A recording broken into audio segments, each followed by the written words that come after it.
Welcome to episode 11 of this Red Bull Salzburg Football Manager 2020 Let's Play series. And as you can see, I've got my suit and I've got my lucky gold tie on because we are taking part in the 2020 Champions League final against PSG. An unbelievable achievement to get this far, but I want to win it. We've won the league, we've won the cup, we've got the domestic double, but we want to win the treble. And we'll do it in style. We're beating PSG. It really has been a phenomenal season, though. In particular, the Champions League campaign has been insane at times, conceding goals, scoring goals, just like Salzburg in real life. But we've just done it a little bit better than them because we managed to scrape through our group, thanks to a favour from Atlanta in the last group match. But yeah, we defeated Dortmund 7-4 in the group stage, 5-3, 3-3 draw against Atalanta, a draw against Barcelona as well, sent us through to the first knockout round where we defeated Porto 4-3 on aggregate. We then beat Inter 6-4 on aggregate, and then a 2-1 win against Man City, thanks to 2 goals from us key man Erling Haaland, and a 2-2 draw sent us through to this final, which is taking place at this stadium in Turkey. Ataturk Olimpiyat, it's the Olympic Stadium. I don't really know. Either way, we're playing at a big old stadium, and I'm looking forward to it. And this is the team I'm going to be sticking out. Now, Haaland's reached 40 goals this season, which is an incredible achievement, but he hasn't actually scored in the last few games. If I just show you our recent fixtures, because I have played 4 games since you last saw me, where we managed to beat Lask 4-0. We beat Wolfsberger 5-2. We drew 0-0 against Rapid Vienna, and we beat Wolfsberger 5-1. But strangely, Haaland didn't score in any of those games. So he's stuck on 40 goals, hoping to get his 41st today in the Champions League final. Maybe more, hopefully more. But just to recap, for those of you that maybe haven't watched any of the episodes so far, just tuning in for a Champions League final because it's exciting. We easily won the league. So the first part of the season, 22 games, 62 points, unbeaten, 20 wins, 2 draws. Second part of the season, it's the last 10 games, split into 2, just like it is in Scotland, and all the points are halved, and we managed to win 8 games and draw 2 and finish on 57 points in total, 21 ahead of second place Lask. An incredible season. Looking at the stats, look, Haaland top goal scorer, 21 goals. Junuzovic, our central midfielder, has banged in so many long range goals this season, 14 goals for him, 12 assists. He's been incredible. Average rating wise, Vober at the top in the end at left back. What a player he is. Junuzovic, Haaland, Christensen with the most assists in the league. We've had some phenomenal performances, but it was expected. We were expected to win this division, but to go unbeaten for the entire season is still very special, and still, whatever level you're at, that is a very good achievement.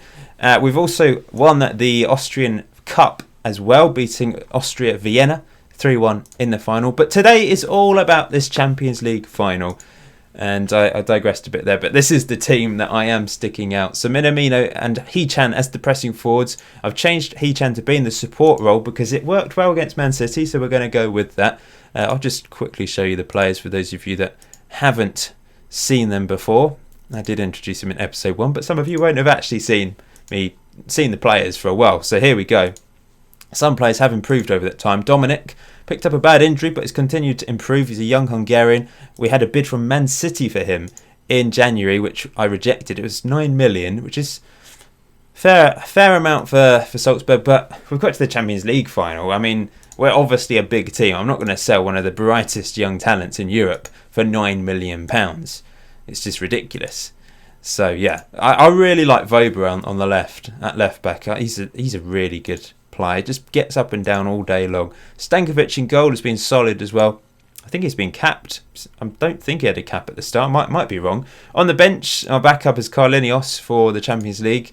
Walkie, don't know how it's pronounced. He's not eligible for this competition. Unfortunately, I'm having to put an injured player on the bench because I don't have any midfielders that are either available or fit. Farkas has been our backup right wing back all season. He's played well. Pongracic, Orma, he's 33 years old, but he still loves to bomb up and down that left hand side when he comes off the bench with Oba. Bernid is slightly injured, but he's all right for the bench if need be. Prevlak, 13 goals this season. He's been a good striker for us, and Darker as well on the bench. So that is the team. The tactic, for those of you that don't know, it's very attacking. It's a gegenpress custom tactic that I've put together As you can see, extremely high tempo, be more expressive, shoot on sight to take advantage of the flaws in the beta, pass into space, distribute quickly, distribute to the centre backs, get the ball up the pitch basically as quick as possible, but not. We do hit long balls, but not. It's not just about long balls over the top. We do like to pass it around with a very fluid and speedy way. It's great to watch. It really has been phenomenal. So, without further ado, let's get on with the Champions League final. Actually, I'm not, because I've just realised they could make 12 subs. Well, not make 12 subs. I could put 12 subs on the bench for a Champions League final. Unfortunately, there's no players left in the team. I'm going to have to put some under-18 players on there. It's a big miss with Romalo being suspended because of his red card in the semi. You know, that is a big miss. Having to play a Shamiru in there. He's done okay when he stepped in, but I mean, against PSG, we really shouldn't have a chance with the team that we have. Here we are then, Champions League final, and we're going to be playing in front of an invisible crowd. They are there. But if you've missed the last couple of episodes, the reason for me turning the crowd off is because of the optimization problems. We've had lag, we've had frame rate issues, etc. But that seems to have rectified it a little bit. So, yes, an invisible crowd. They will be cheering under their invisibility cloaks. So the PSG team needs no introduction. Mbappe on the right-hand side. I'm going to introduce them anyway. Some of them. These are the key players. Neymar, Mbappe. Icardi is playing up front. I assume Cavani's either been sold or injured. But yeah, they've got some exceptionally talented players in this team. Solid defence as well, good goalkeeper. I've added 3 youngsters to the bench. Kozgun, Major and Bockel. Bockel did feature in one of the games as an emergency left back. This one always works. Do I go for the team talk that always works, or do I go for the fans have been fantastic? I don't think that's the right one today. I'm going to go for this, the usual one. What do we do about Neymar and Mbappe? I mean, is there even point closing them down because they're so fast? I don't know. I don't think there's any point marking them either. Tackle hard, get in their face. I think we need to kind of close down the midfield so they can't get the ball to Mbappe and Neymar. I think that's the key thing. Close down the wing backs as well. We'll go for that method anyway. And out we step onto this pitch. I've kind of dressed how my manager is on the game. Navy suit. Got my gold tie, the Region Rovers tie. Hopefully it will bring us luck. And we've won a free kick very early on in this game.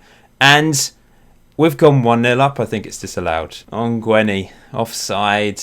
Let's have a look at this then. It's crossed in. Headed on. So unfortunate. If the initial header had got in, it would have been fine. But it was because it was a rebound from a play that was offside. But brilliant start to the game. Shows that we're going for it. That's cleared up the pitch. Haaland onto it. Plays it into Dominic. Janazovic out wide to Christensen, who's got space. Knocks it over for Voba. We love that sort of pass. Voba. What's he going to do? He's crossed it in. Oh, Haaland straight at the keeper. Wasn't a clear-cut chance. It looks like a good opportunity from our point of view. Instead, PSG now on the attack, and Mbappe does have the ball, and look at him go with his pace. Mbappe, where's he going? Icardi, oh, he's headed straight at the keeper, and that was a clear-cut chance. It's going to be end-to-end football, isn't it? Let's get creative. That always inspires them. Christensen into Minamino, back to Christensen. To Ashimiru, oh, he's just about kept possession. Ongweni, great ball to Voba. Voba switches play to Christensen. Christensen into the box, drives it just wide. So far, we've been the better team. And look at us closing down. They've easily got out of our trap. It's not much of a trap, you just need to knock it over our strikers. Christensen can win this. Dominic asleep. Why weren't you looking at the ball? That was really bizarre play from him. That's a good ball out wide, but Voba intercepts, and now we've got possession back with Janazovic playing back to Stankovic, and he fires it out wide to Christensen. Great pass from the goalkeeper, and that's through all the way over to Voba, who can't quite get there, unfortunately. There's so much switching of play from both teams. Christensen this time intercepts. Dominic, Christensen, Dominic again. Here's Voba, who crosses it in. Oh, Christensen off the bar. He-Chan on the rebound. Yes, volleys it in with a kind of scissor type effect. Brilliant. We're 1-0 up against PSG in the Champions League quarter-final. There were so many interceptions from cross-field balls in that phase of play.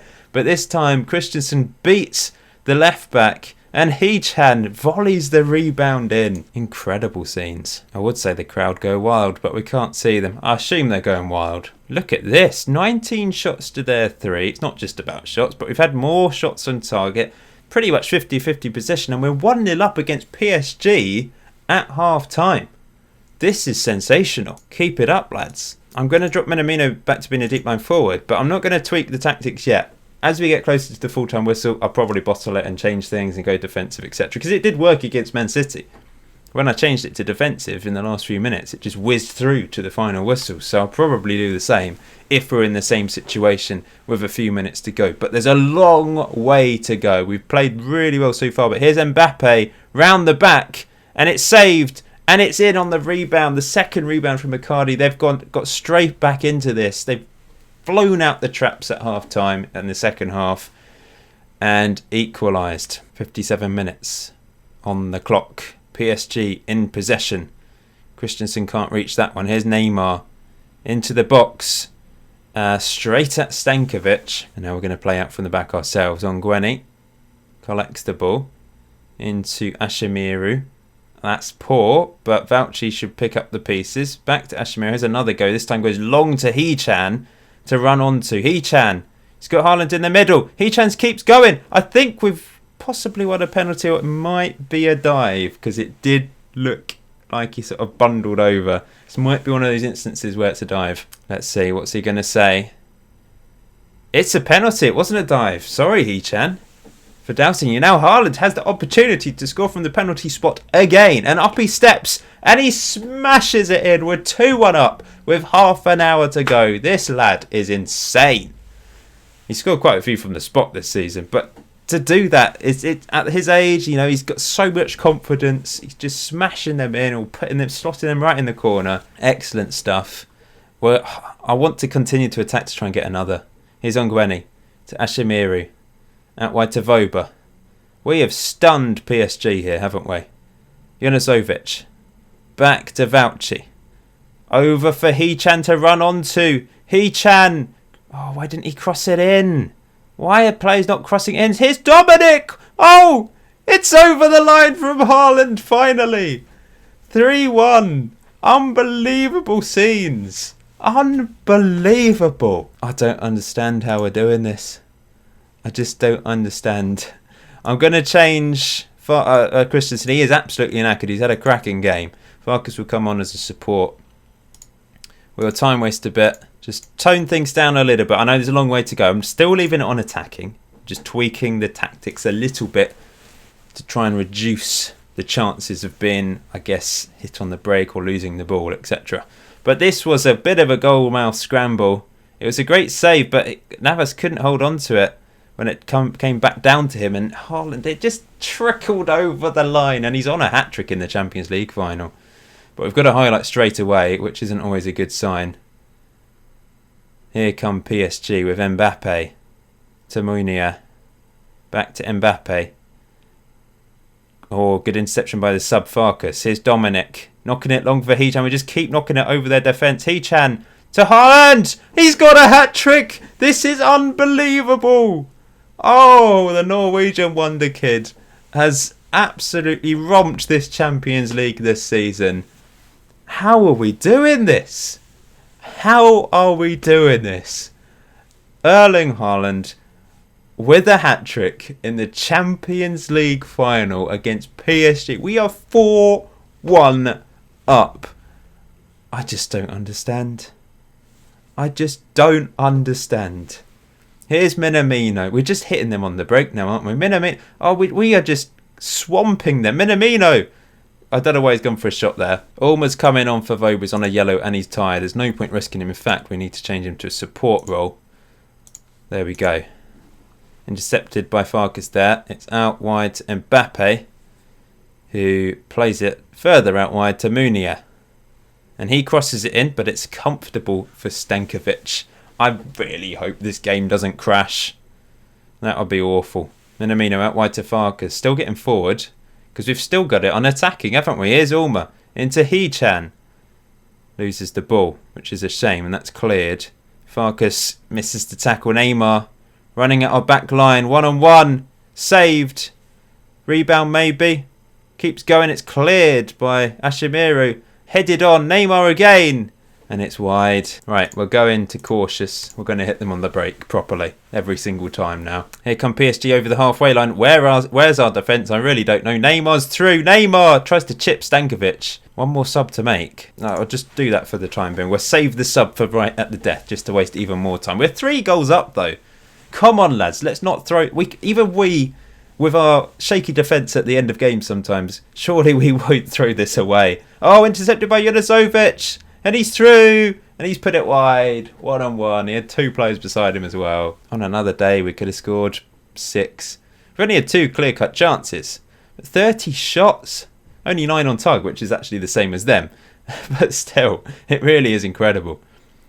Olma clears. Hee-chan's after it. Hee-chan. Look at him go. Plays it through to Minamino. Minamino! Come on! It's tipped over the bar. We're winning the Champions League. We're winning the Champions League. We're winning the treble. How have I done this? I just don't know. The downside of doing this is I'm going to have so many people saying I'm cheating. That's the issue with doing well. I think I've basically just taken advantage of the flaws in the FM20 beta. Let's make a change. Minamino's going to actually drop back a bit. 2 pressing forwards on support. And I will bring on Prevlak for Hee-chan, who's had a fabulous game. But Prevlak has also had a good season, so he deserves a bit of a run out in the last few minutes. There's just injury time to play. We can just celebrate this Champions League win. I mean, this has been huge because the last few games it's been very tight, the scorelines. But to come to PSG in the second half, we have just completely destroyed them at times. And I'm just in awe of this team. I really am. There we go. We have won the 2020 Champions League. Salzburg, Red Bull Salzburg, have won the European Cup. It's just incredible. It really is. And I'm going to save this game before it crashes, because that would be a travesty. There we go. Football Manager 2020. Completed it, mate. There's no point continuing. This is the end of the series. I can't top this. I was originally thinking this could be a 2-3 season save, but there's just no point continuing because I'm not going to be able to do this again. Everyone's going to want to buy all my players, for starters. Perhaps I have some control over keeping them because I've won the Champions League, but at the same time, you know, it makes sense. It's a beta save. It was a bit of fun. It was me just getting used to this game, and I've completed it already. There's no point. Bring on Football Manager 2021, guys. It's astonishing what we have achieved this season. Look, all the money coming in. Excellent. Just to recap then, I'll just have a quick look at the statistics. But Haaland, with a hat-trick in the final, ends up with 43 goals in 41 starts and 3 sub-appearances this season. Phenomenal. Second top goal scorer, Hee-chan. He had a really good year. Junuzovic with 14. Prevlak with 13. Minamino with 10. Assists-wise, Christensen with 18 assists this season. Voba, the other wing-back, with 15. Minamino, 14. Junuzovic, 12. Olma, 10. Man of the match wise, Haaland 10 man of the match awards. He got the highest average rating as well, above Voba and Junuzovic. It really has been an insane season, but it's just a great way to round off my first save of Football Manager 2020. And I don't think I'm going to be able to top it for the whole year. We've lost how many games all season? 2 competitive games all season against Dortmund and Barcelona in the group stage. I haven't lost a competitive game since then. That's a friendly. That doesn't count. That is just astonishing. Unbeaten in the league. We've won the cup. We've won the Champions League. Completed the treble. That's the end. But what's next? What's next for FM20? You're probably asking me. I don't know yet. There's going to be experiments on the channel. There's going to be maybe 2 or 3 medium length saves. I'm not sure about a long-term save. I'm undecided on that. I'm not sure. So that's my answer at the moment. But stick around. I will be returning to Regen Rovers probably over the next couple of days. I'll play through pre-season and get the first episode of the next season out. And that for those of you that are interested in Regen Rovers. But until next time, enjoy FM20, enjoy the rest of your day. I will see you very soon.